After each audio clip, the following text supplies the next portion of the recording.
Okay, so you're buying a new construction home. Today we're going to be talking about what I talk about with my clients when they're buying a new construction home.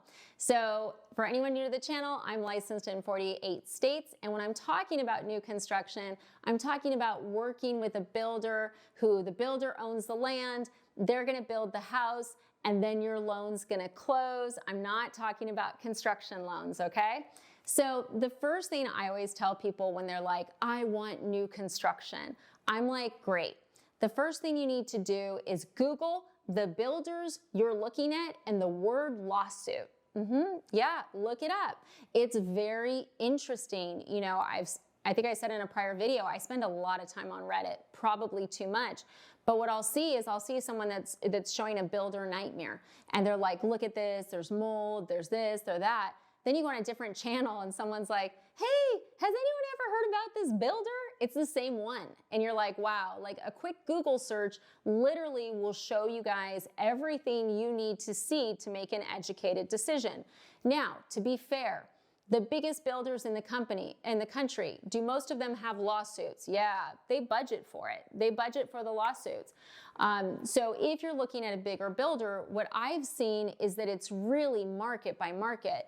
There may be a certain part of the country where they're really good, and that's tied into who's managing the construction, who the actual workers are. And then there's other parts of the country where it's a train wreck.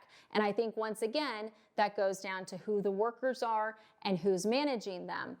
As someone who's dealt with 2 remodels, I can tell you it is all based on who's managing them and who the workers are. Now, the other thing is materials. Okay, so you want to make sure that when you're doing your research, you're going to Google the builder's name, the word lawsuit, you're going to dig in, you know, really spend some time. And most people are good doing this, but sometimes they're like, well, I don't really care. You should care. You should care.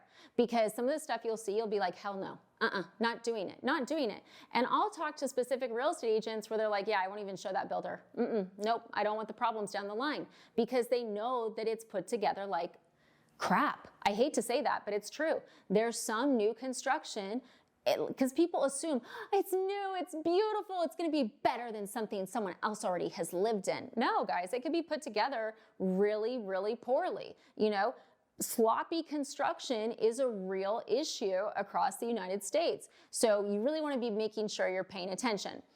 So number 1, lawsuits. Number 2, I would always say, like, if the development's already in place, I would try to get on the homeowners Facebook group.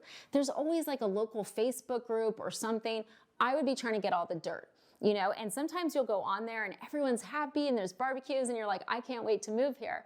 And sometimes you'll go on there and you'll see that they're all plotting to do a construction defect lawsuit because they're having issues.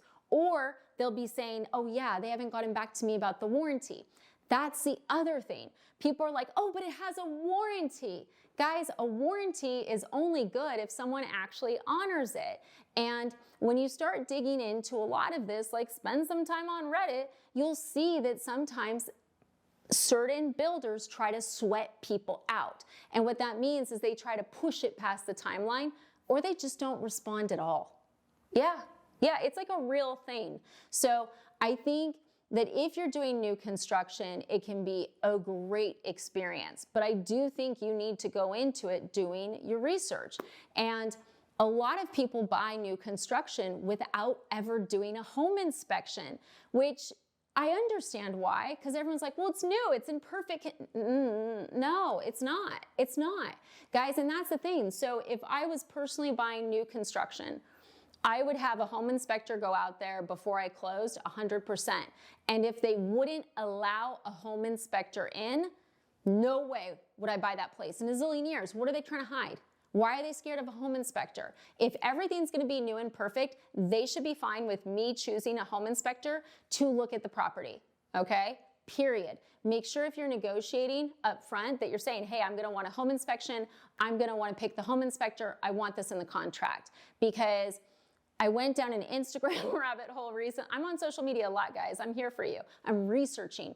And this inspector was doing this whole series about a big builder that wouldn't let him on properties. And I've seen his videos, like the stuff he shows, like, yeah, if I was the builder, I'd be embarrassed. But the fact that they're banning him tells me they're not looking at the videos saying, yeah, we should do a better job. They're saying, hey, you're a troublemaker. This is how we do stuff. Okay, so definitely get a home inspection. And I would say, look, before that home warranty's up, get another home inspection so you know everything that's wrong so you can try to take advantage of that warranty. Now, in terms of financing, most builders are going to have a preferred lender and they're going to be like, oh, if you use your lender, we're going to give you so much money. I have videos on this. Look, sometimes you get a killer deal. If you're getting a killer deal, it's usually because they can't sell the house any other way. It's that simple. You know, as people are like, oh, but Jen, they're doing a 5% rate. Guys, they're doing that because they can't sell the house at 6 or 7, which tells you the house isn't actually worth what you're paying for it. I know. That's very disappointing for people to hear, but that's the reality. 2020, 2021, 2022, when the market was hopping, builders weren't giving away below market rates. You know, they weren't giving out $60,000 in concessions. You have to understand that what a builder's always trying to do is they're trying to keep the list price as high as possible. The reason they want the list price as high as possible is because they have other houses they have to sell. So let's say this one's $450. If they sell this one for $430, all these other houses are now at $430, right? Whereas if they sell this one at $450 and they give you $20,000 worth of curtain upgrades, who the heck knows, right? Then when these other houses, if they can get people in at $450 and they don't have to give them anything, or maybe they do, they have this comparable sale at $450. Is it really $450? I mean, they had to bribe you with $20K of stuff, so I would argue no, but that's the way comparable sales work. So I know it seems like I'm being very negative. I'm not. It's just, you know, there's so much like, I'll see such a distortion of it, especially on social media. Like I'll see some of the new home sales agents and they're like, we just do all of this because we care. And it's like, Barbara, I saw you 2 years ago. Like people were coming to try to buy a house and you slammed the door in their face because you had too many buyers. Like, this isn't your vibe, girl. Like, I'm not buying it. So as a buyer, you just want to know what you're getting into. Like, you don't want to end up in some mold nightmare where they don't honor the warranty. They won't let your home inspector come.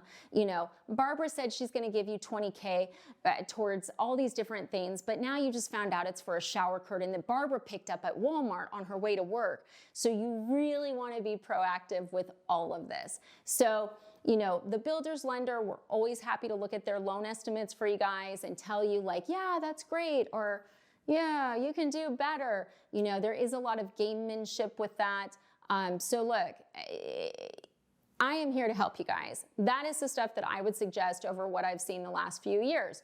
Do I close, meaning do I do loans on a lot of new home construction?